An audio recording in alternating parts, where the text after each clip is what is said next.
Ciao e bentornati sul mio canale. In questo video vi parlo di un gioco un po' particolare, perlomeno per quanto riguarda la sua genesi. Si tratta infatti di una specie di crossover fra due giochi più vecchi ed è Between Two Castles of Mad King Ludwig. Il gioco è un piazzamento tessere ma ha una meccanica molto particolare. Pur essendo competitivo bisogna collaborare con gli avversari ai propri fianchi per poter costruire i castelli migliori. Ringrazio innanzitutto la Stormmeyer che mi ha fornito il gioco. Ora vado a fare l'unboxing, voi potete andare invece sulla barra di navigazione per poi scegliere il minuto che preferite. Ecco la scatola di Between Two Castles. Andiamo subito ad aprirla che sono proprio curioso. Abbiamo un manuale dello stesso materiale di quello di Wingspan, ovvero carta telata, come potete vedere. Al tatto ammetto che ha una goduria. Il manuale è in inglese perché il gioco mi è arrivato in inglese. Io comunque ve lo spiegherò in italiano, ovviamente. Abbiamo tutta una serie di spiegazioni, molti esempi, molte immagini. È un bel manuale abbastanza corposo. Sono un totale di 15-16 pagine. Qui abbiamo un porta inserti dove verranno messe tutte le varie tessere del gioco, un blocchetto segnapunti a doppia faccia, ce n'è parecchia roba da segnare. Abbiamo delle carte telate molto spesse, abbiamo qui una ziploc vuota e delle carte grandi, carte di riferimento, anche queste molto spesse, sono fronte retro ma davanti e dietro ci sono le stesse cose scritte. Abbiamo dei segnalini che, da quanto ho capito, sono sì dei castelli ma sono tutte riproduzioni di castelli che esistono realmente. Un'idea veramente geniale. Un altro portatessere e qui abbiamo le fustelle di spessore direi standard.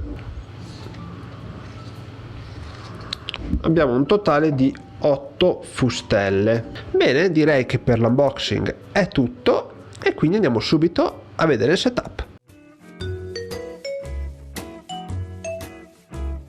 Per prima cosa vengono mescolati i 7 tasselli trono e se ne posiziona una fra ogni coppia di giocatori assieme anche ad un segnalino castello. Ogni giocatore ottiene poi una carta riassuntiva da porre davanti a sé. Si prende poi l'inserto piccolo, quello giallo, e vi si posizionano le fontane, le torri, i grand foyer e gli attendenti divisi per tipologia. Si posiziona poi l'inserto grande, quello rosso, con all'interno delle pile formate da 9 tessere stanza ciascuna. Le uniche che non rispettano questo vincolo sono queste, che sono tessere che possono venire pescate durante la partita. Vengono infine mescolate le carte obiettivo, che vengono messe nell'apposito spazio nell'inserto giallo. Io per questione di spazio, non ci sto altrimenti a inquadrare tutto, tolgo i 2 inserti e li utilizzerò alla bisogna. Ora si è pronti per cominciare. Lo scopo del gioco è quello di utilizzare le tessere stanza che si pescano durante la partita per costruire non uno ma ben 2 castelli, quelli che sono alla destra e a sinistra di ogni giocatore. Ogni stanza, in base alla sua tipologia, può essere piazzata nella parte superiore o inferiore del castello e ogni stanza dà dei punti in base a quanto indicato sulla stanza stessa. Alla fine della partita il giocatore confronta i punteggi dei 2 castelli che ha contribuito a realizzare. Il suo punteggio finale sarà quello inferiore fra i 2 e il vincitore sarà quello che avrà il punteggio finale più alto fra tutti. La partita si divide in 2 round. All'inizio di ogni round ogni giocatore pesca una pila di 9 tessere stanza prendendola dall'inserto grande. Ogni giocatore quindi, senza poter dire niente riguardo al gioco e alle tessere che ha in mano, ne sceglierà 2 e le posizionerà davanti a sé. Le tessere che non ha scelto le metterà alla propria sinistra, posizionandole sotto al segnalino castello in modo da far capire a tutti che ha completato la sua scelta. Quando tutti hanno terminato, i giocatori mostreranno contemporaneamente le tessere scelte. Ora ognuno, discutendo col giocatore alla propria destra e alla propria sinistra, deciderà su quale castello e dove piazzare le tessere che ha davanti a sé. È possibile anche mettersi d'accordo su quale dei 2 giocatori posizionerà per primo la propria tessera su un determinato castello. Nel raro caso in cui i 2 giocatori non si riescano a mettere d'accordo, sarà il giocatore più anziano anziano a mettere per primo la propria tessera stanza. A questo punto si ripetono i vari step che vi ho appena indicato. Se però sotto il segnalino castello è rimasta soltanto una tessera, chi la pesca invece di giocarla la scarta e il round termina così. Il secondo round è perfettamente identico al primo, l'unica differenza è che le varie tessere in questo caso vengono piazzate in senso antiorario. Vediamo ora come funziona il piazzamento delle tessere. La sala del trono è considerata al piano terra del nostro castello. Il castello può essere quindi espanso sia in larghezza che in altezza. Piazzando un tassello sopra alla sala del trono si comincia un nuovo piano, ad esempio. Piazzandone invece una al suo fianco, il castello non si alza ma si allarga. Tutti i tasselli ai piani superiori devono essere supportati da tasselli ai piani inferiori. Non è quindi possibile piazzare qui questo tassello. Allo stesso modo, siccome tutti i tasselli devono essere decenti uno all'altro, non è possibile piazzare questo sotterraneo qui. Quando per un qualsiasi motivo si riesce a piazzare la terza stanza di uno stesso tipo, allora si ottiene il bonus indicato sulla carta riassuntiva e che vi andrò a spiegare nello specifico fra poco. Quando invece si piazza la quinta stanza di uno stesso tipo, e questo bonus è uguale per tutti i tipi di stanza, allora si può scegliere o una tessera Grand Foyer o una tessera fontana o una torre da piazzare nel castello. Vediamo ora come si ottengono i punti in base al tipo di stanza posizionato e il loro bonus specifico che viene ottenuto quando si posiziona la terza stanza di uno stesso tipo. Le stanze cibo, ovvero quelle gialle con la coppa stampata in alto a sinistra, devono essere posizionate a livello del terreno o in piani superiori. Danno 2 punti per ogni stanza del tipo indicato nelle posizioni richieste, tenendo quindi presente che il quadratino bianco è la stanza di cui stiamo parlando. Se viene posizionata in questa maniera ci fornirà 2 punti a fine partita. Quando si riesce a posizionare la terza stanza cibo in un castello, si possono pescare 5 tessere da una delle 2 apposite pile presenti nell'inserto rosso e dopo averle guardate ne scegliamo una da tenere, le altre le scartiamo e la posizioniamo nel castello seguendo le normali regole di piazzamento. Le stanze soggiorno, quelle viola con la fiammella in alto a sinistra, vengono posizionate a livello del terreno o in piani superiori e fanno guadagnare punti a fine partita in base a quante stanze del tipo indicato riescono a circondarlo. Un soggiorno piazzato qui quindi a fine partita ci farà guadagnare 2 punti.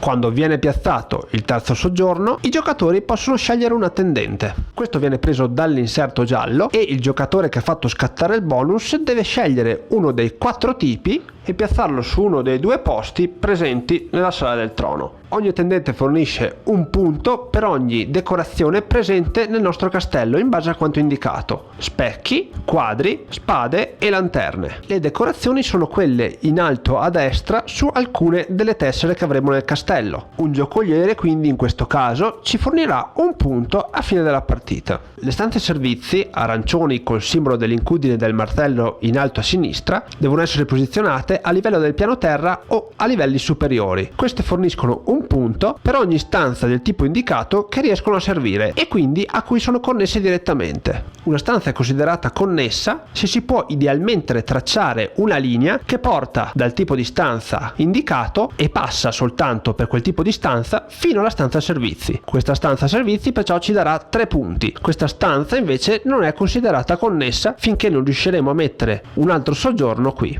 Quando viene collocata la terza stanza servizi in un castello, il giocatore pesca 3 carte bonus dall'inserto giallo. Una di queste carte viene tenuta e posizionata sotto al castello. Questa fornirà dei punti a fine partita in base a quanto indicato. Le altre 2 carte invece vengono scartate. Le stanze esterno, quelle verdi con l'albero in alto a sinistra, devono essere posizionate a livello del terreno o in piani superiori. Queste, una volta posizionate, forniscono un punto per ogni stanza del tipo indicato ovunque esse siano nel castello. Questa tessera ci fornirà 2 punti a fine partita. Le stanze esterno e tutte quelle col contorno azzurro rappresentano appunto luoghi all'esterno. Non è perciò possibile posizionarci sopra alcuna tessera. Quando viene posizionata la terza tessera esterno, i giocatori ottengono una fontana dall'inserto giallo e la posizionano nel proprio castello. Questa fornirà 5 punti secchi a fine partita.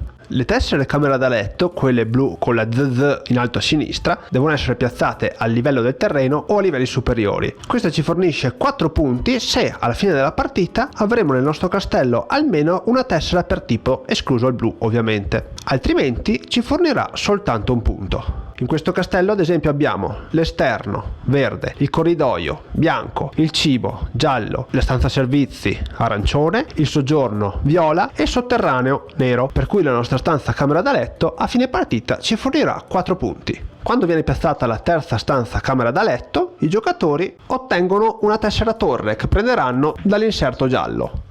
Questa, una volta posizionata nel castello, fornirà un punto per ogni tessera che ha direttamente sotto di sé, in questo caso 4 punti. Le stanze corridoio, quelle bianche con il trattino in alto a sinistra, possono essere posizionate ovunque nel castello, quindi anche sotto al livello del terreno. Queste forniscono un punto in base al tipo di decorazione che posseggono le stanze che la circondano.